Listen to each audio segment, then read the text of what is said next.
Hi students, let us continue with exercise 8.2 important key points. The first one, L, M, N are direction cosines of a vector if and only if, what is the condition? L square plus M square plus N square, that is equal to what? 1.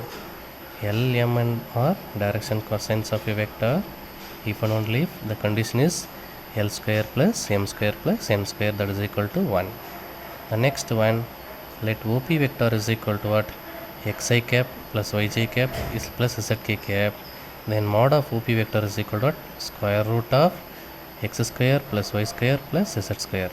The next third one, x by r, y by r, z by r, where r is equal to what? Root of x square plus y square plus z square. This x by r and y by r, z by r are the direction cosines of the vector. R vector is equal to xi cap plus yj cap plus zk cap, and x, y, z are the direction ratios.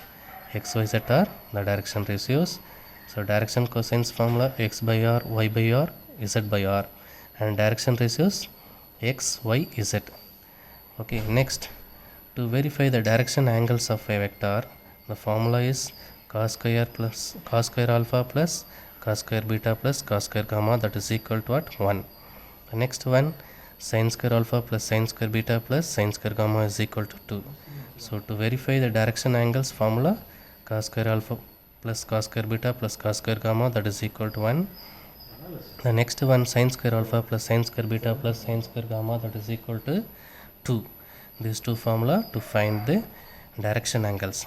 The next, given position vectors are coplanar.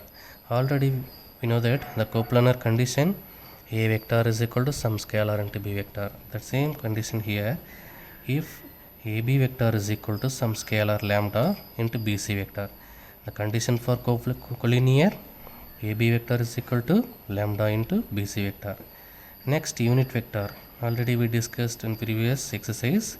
Unit vector is equal to U cap is equal to what? A vector by modulus of A vector. That is unit vector. The next one, to prove the given vectors are coplanar. The condition for coplanar is A vector is equal to S into B vector plus T into C vector. This is the important key points of exercise 8.2. Okay, thank you children.